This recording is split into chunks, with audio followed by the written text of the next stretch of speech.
اللہ کے محبوب علیہ الصلوۃ والسلام نے فرمایا کہ الا اخبرکم باہل الجنہ، میں تمہیں اہل جنت کے بارے میں خبر نہ دوں؟ تو پھر ارشاد فرمایا الضعفاء المظلومون، جو مسلمان کمزور ہیں، ظلم و ستم سہتے ہیں،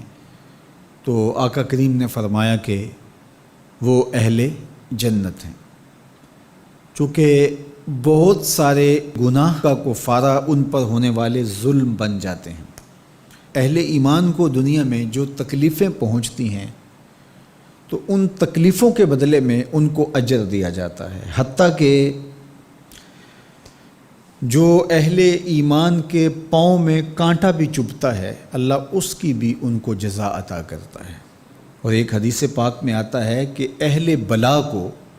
جو قیامت کے دن اجر و صلہ عطا کیا جائے گا تو لوگ آرزو کریں گے کاش کہ ہماری کھال اور ہمارا جسم لوہے کی کینچیوں سے کاٹ دیا گیا ہوتا، تو آج جو صلہ اس کا حشر کے روز دیا جا رہا ہے۔ تو حالات میں بعض اوقات اس طرح کی صورت بن جاتی ہے کہ یا آپ ظالم بنیں یا آپ مظلوم بنیں، تو اس وقت مظلوم بننے کو اختیار کر لیجئے گا، ظالم کبھی بھی نہ بنیے گا، چونکہ ظالم کا ٹھکانہ آتش دوزخ ہے اور مظلوم کی جگہ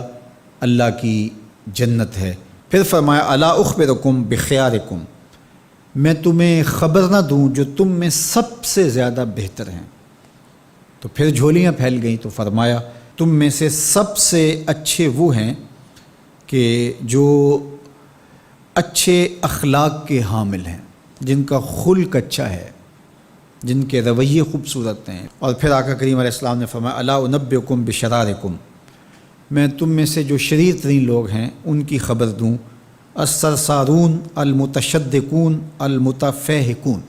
یہ وہ لوگ ہیں کہ جب مجلس ہو رہی ہو تو سب لوگوں کو برابر بولنے کا حق ہوتا ہے، اور کچھ لوگ تکبر کی وجہ سے بولتے ہی رہتے ہیں اور وہ سمجھتے ہیں کہ بس مجھے ہی حق ہے بولنے کا، اور وہ کسی کو موقع نہیں دیتے، اور کوئی بولے تو پھر اس کی بات کاٹ کے بولنے لگ جاتے ہیں۔ المتشدقون المتفہقون، یہاں وہ لوگ مراد ہیں کہ جو خام خواہ کا تکلف کرتے ہیں اور زبان کو بل دے دے کے اور منہ بگاڑ بگاڑ کے مشکل لفظ بول کے اصطلاحات بول کے لوگوں پر اپنے علم کا رعب جمانے کے لیے کہ میں بڑا بلیغ ہوں اور بڑا فصیح ہوں، اور اسی طرح کچھ لوگوں کو یہ بڑا ہوتا ہے کہ وہ فرنگی زبانیں جانتے ہیں، تو وہ عام دیہاتی لوگوں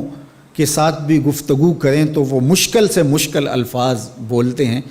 جبکہ وہ بیچارے تو سادی زبان سمجھنے سے بھی قاصر ہوتے ہیں۔ تو یہ کوئی دانش مندی نہیں ہوتی کہ آپ جو ہے وہ بھاری بھرکم الفاظ بول کر کسی کے اوپر جو ہے وہ رعب جما رہے ہوں، تو یہ بات نہیں ہوتی۔ جب بات کریں آپ تو جس طرح کے لوگ ہوں اس طرح کی بات کی جائے اور اس طرح کی مثالیں ان کو دی جائیں۔ قرآن مجید میں اللہ تعالیٰ نے فرمایا کہ وہ اس بات پہ شرم نہیں اللہ کرتا کہ وہ تمہیں مچھر کی مثال دے۔ مچھر کی مثال دے کر کہ اگر تمہاری بات سمجھ میں آتی ہے،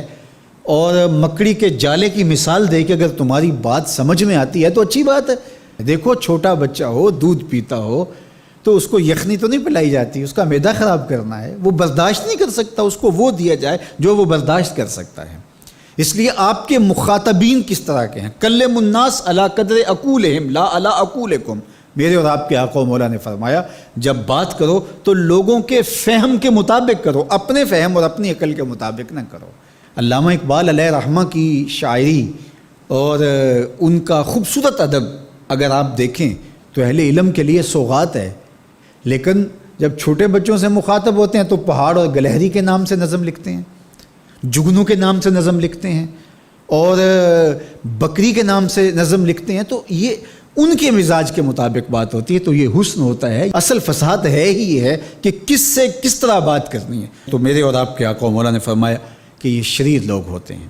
تو اللہ تعالی ہم سب کو اس کی توفیق عطا فرمائے کہ ہم نہ تو اہل دوزخ سے ہوں اور نہ شریروں میں ہمارا شمار ہو۔